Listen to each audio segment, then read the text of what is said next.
एकदम आपने सही कहा।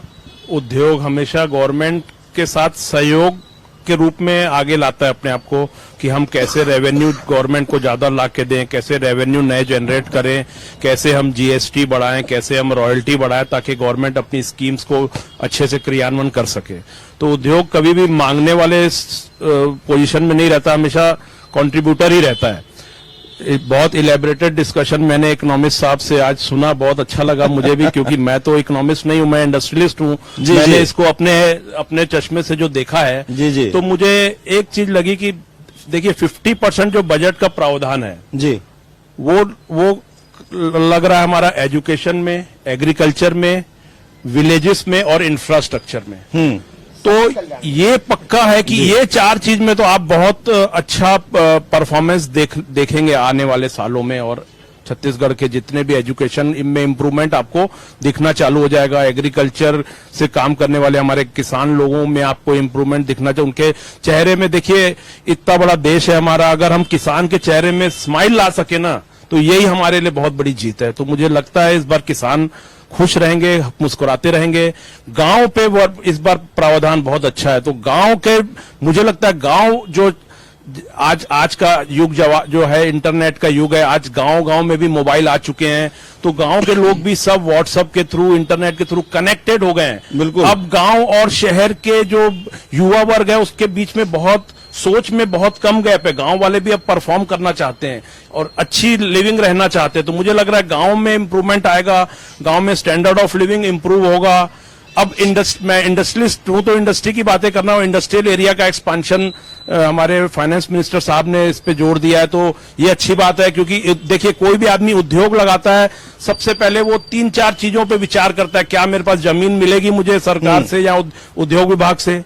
क्या मेरे पास बिजली का पावर का कनेक्शन लेने के लिए उतना पावर हमारे स्टेट में है? क्या पानी है हमारे स्टेट में? और रोजगार, तो उद्योग सबसे आगे रहता है रोजगार देने में।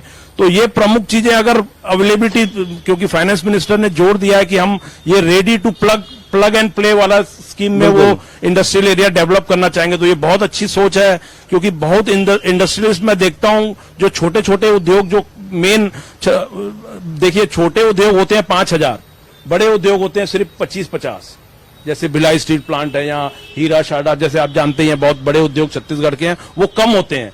छोटे उद्योग बहुत हर एक गांव में होते हैं, हर जगह फैले होते हैं। ऐसे उद्योग अगर और आएंगे तो वो हमारे इकोनॉमी में सपोर्ट करेंगे। 22% का हमारे फाइनेंस मिनिस्टर साहब ने टारगेट किया है कि 22% का ग्रोथ हम दिखाएंगे। उद्योग वालों को भी परफॉर्मेंस बेहतर करना पड़ेगा। इसीलिए इस बार फाइनेंस मिनिस्टर ने, मैंने देखा एक एडवाइजरी कमेटी भी उन्होंने गठन किया है। मुझे लगता है जो ये एडवाइजरी कमेटी है ना, इसमें मिश्रण होना चाहिए इंडस्ट्रियलिस्ट का, अधिकारियों का और मंत्रियों का, मिलकर कैसे उस पर बेहतर परफॉर्म कर सके हम। जी। देखिए जैसे मैं तो एक क्रिकेट का खिलाड़ी रहा हूं, तो मैं एग्जांपल दूंगा। आप देखिए क्रिकेट की टीम में अभी कोच कौन है? राहुल द्रविड़ है। तो वो बेहतर खिलाड़ियों को बता पाएगा, जो उसने पुराने परेशानियां झेली है वो बता पाएगा कि ऐसे आपको देखना है, ऐसे। तो ये बेहतर होता है कि सबका कॉम्बिनेशन बना के, अगर वो एक जो कमेटी बनाई है, अगर वो परफॉर्मेंस अच्छा करेगी ना, निश्चित हम 22% का उसको 22% के ग्रोथ का जो अनुमान है उनका, शायद हम उसके नजदीक पहुंच जाएंगे। मुझे लगता है कि देखिए नए फाइनेंस मिनिस्टर के लिए बहुत बड़ा चैलेंज था ये वाला बजट, क्योंकि पिछली सरकारों के परफॉर्मेंस और उसके आधार पर उन लोगों को आगे के 5 साल का उन्होंने कैसे हम अच्छा करेंगे उसका प्रयास किया। तो उन्होंने एक बेस बनाने का काम किया है। जैसे हम मकान बनाते हैं तो पहले बेस स्ट्रांग बनाते हैं, ताकि उसकी नींव अच्छी बनेगी तो आगे मकान अच्छा बनेगा। तो उन्होंने इस बजट में बेस अच्छा बनाया है। और नेक्स्ट बजट मुझे लगता है ये और पावरफुल होगा नेक्स्ट बजट।